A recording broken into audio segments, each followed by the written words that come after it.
Motivational Mondays is the perfect way to set the tone for your week. Everyone can use motivation.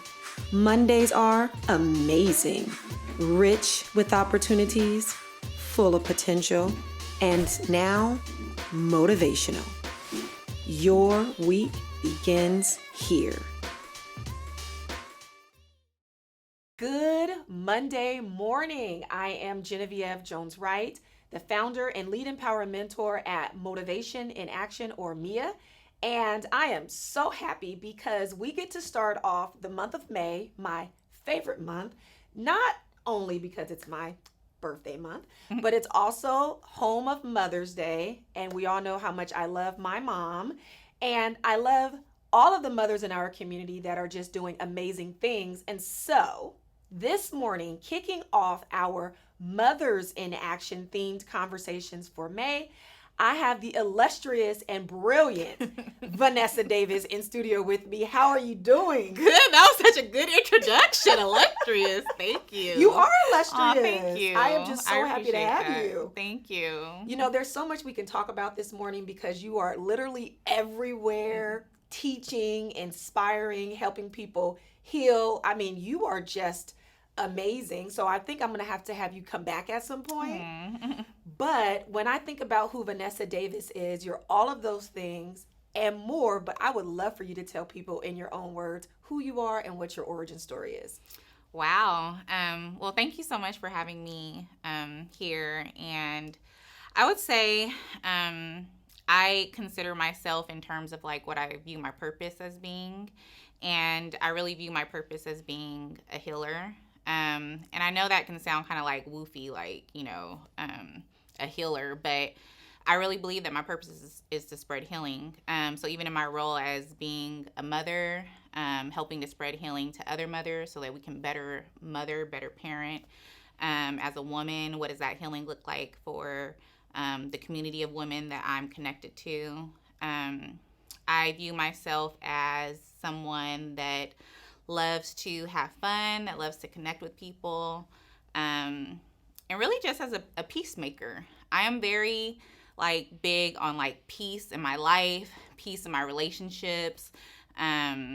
So yeah, that's who I am. No, I love that because being a peacemaker is a bit different than being a peacekeeper because you are proactively making peace in the world, in your home, and everywhere you are. And having peace of mind is so important. And I've been really focusing on that a lot with myself lately. It's just, I'm not going to let anybody disturb my peace.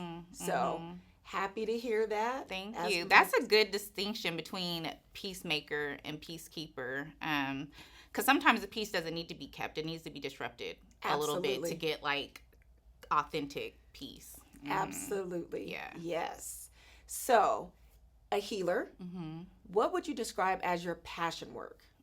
Yeah, so I started out really coordinating programs. So I've been doing that since I was younger, just in church.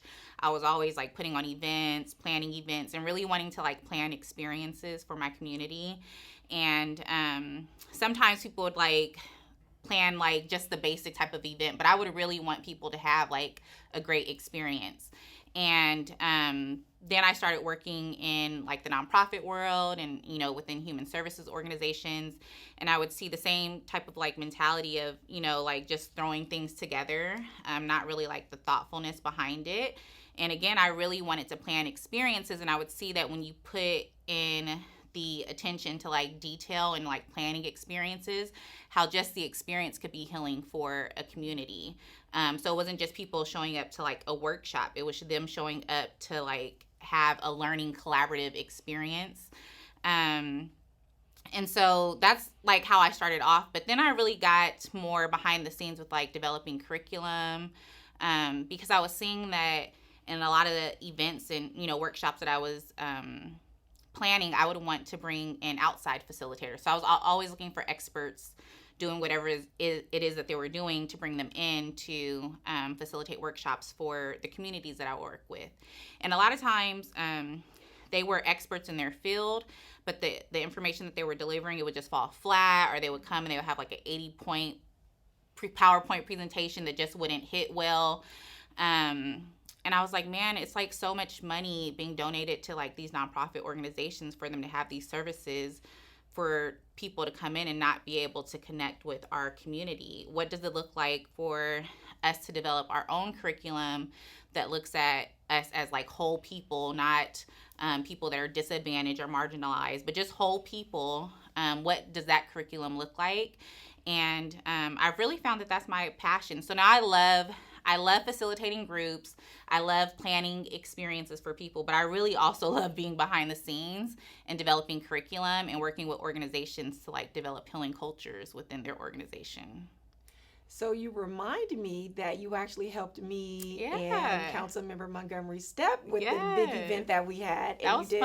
Yeah, fun. you did Hmm. such a great job. I can totally tell that that's like a gift of yours and a big talent of yours, Yeah. because you did an amazing job bringing people together. Like, you brought the team, you brought everything that we needed, you brought your expertise, and everything was beautiful. Hmm. So Hmm. yeah, I'm gonna Thank vouch for you. that. Yes. Thank you. So, curriculum. What Hmm. types of curriculum do you create? Who do you create it for? Yeah, so a major curriculum that I've created that I've been able to um, do like in multiple places. I've done it in Indonesia. I work with communities in the Dominican Republic. Is my curriculum that's focused on healing. And so, one of the reasons why I got interested in healing versus even like calling it like a mental health or a wellness curriculum is because I was just seeing that a lot of services around mental health for the communities that I work with were very fragmented. So, and normally they would come from a place of distance. Like a therapist is usually in a distant space from like the person that they're helping. They don't really speak about their own experience with healing. They're more so like talk therapy, helping you talk through your problems. But then it's separated from like nutrition, are separated from being connected with your body. You have to go other places to like figure out about nutrition.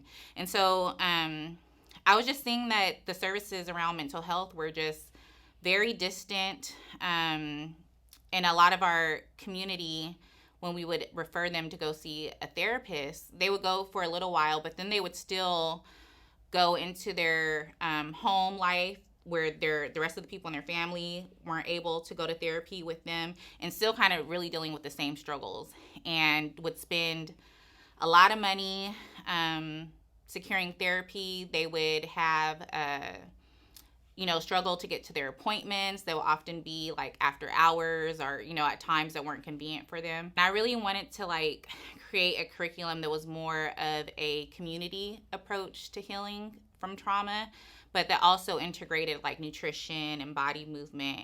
And so that's what I call my Rise and Thrive curriculum that um, it's been carried out in a lot of communities. So I work with youth that are transitioning out of the foster care system. I work with communities that are seniors, that are homeless. I work with formerly incarcerated communities. And so it's really an approach of like people that have the lived experience of healing from trauma, leading and facilitating healing conversations within their own communities. And it's not from a place of distance. The only way for me to not speak like a language and to be able to facilitate these groups that I do in Indonesia or in the Dominican Republic is literally me being able to connect with the people there based on my own story.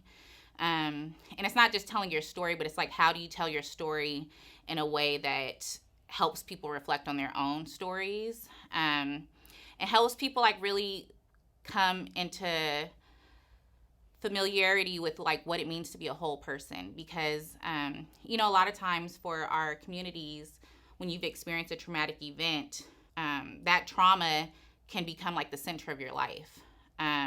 You organize yourself around that traumatic event, and it anchors your story, it anchors your life. And so how can people start to see like a lot of the trauma that we experience, especially if you come from certain communities, it's really a symptom of the environment. It's not that you are less than, or that you're not an amazing person, or that you're not a whole person, but literally living in certain environments, you are more prone to have symptoms of trauma. So it's helping people understand that, because a lot of people still don't. A lot of people blame themselves for what they've experienced, or they blame their families. So yeah. So you hit on so much. I know. No. It's so good. It's so Mhm, good. mhm. Because what I'm hearing is that your curriculum is very comprehensive. It takes a holistic approach. Yes. And the thing that I love about the work that you do is that you bring your whole self.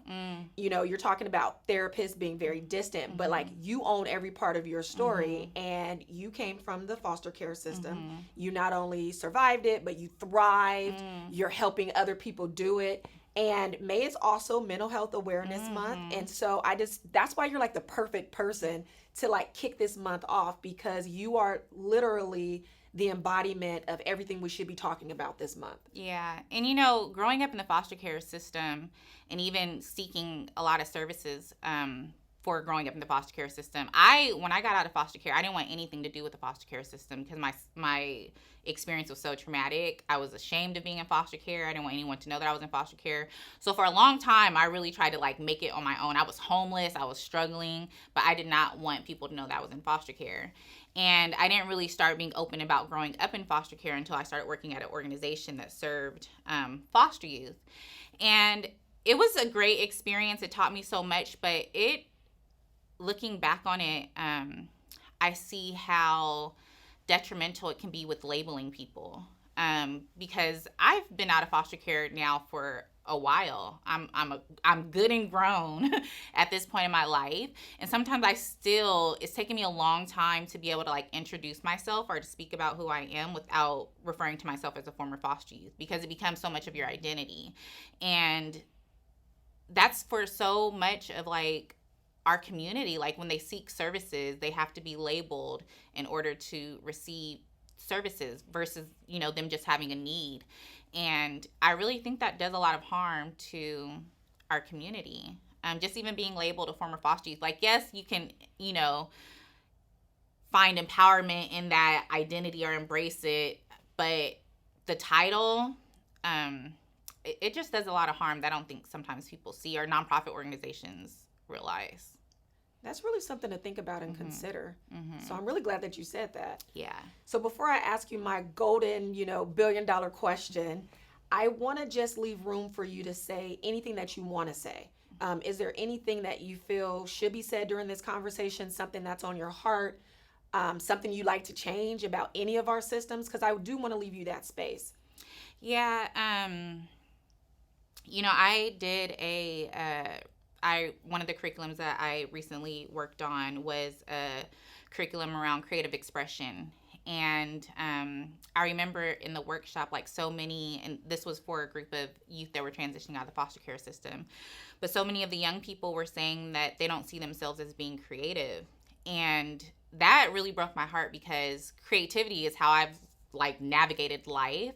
But when you think about it, it's because a lot of times when you grow up in a system, one of the things about systems is it kind of takes away your creativity. Your thinking becomes systematized. But creativity is such a unique skill to have to help people navigate life. And so for whoever is doing the work, whether it's at a nonprofit or a therapist or whatever work you may be doing within mental health systems, I want to leave people with the understanding of the importance of us approaching our work in ways that help people see themselves as creative, resourceful, and whole. If people leave an organization or they leave an appointment with a therapist and their trauma is what's centered, not their creativity, not their resourcefulness, not their wholeness, we're doing harm more than we're doing good. I receive that. I receive that. And I think that that's going to help a lot of people start to frame how they interact and engage with people on job sites. Yeah. But, there has to be a lot of training because a lot of well-intentioned people that have gone to school and gotten degrees have a difficult time seeing the people that they work with as whole. Absolutely. Yeah. Absolutely. They're very good on being trauma informed and being informed on trauma from a distant place. They're usually not informed on their own trauma, and they're usually not able to see a person that has had a certain experience as a whole person, honestly. Yes. And it's like being mindful. Yes. Yes, girl. See, preaching. And this is why I got to bring you back.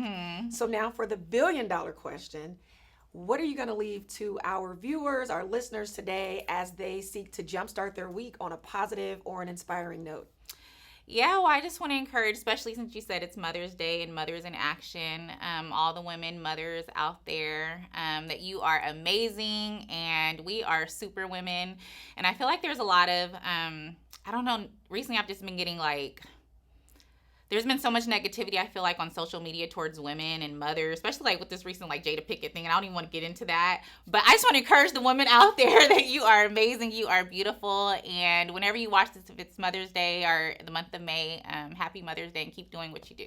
Yes. So you have heard it from, didn't I tell y'all, brilliant, beautiful, illustrious, all of this, Miss Vanessa Davis.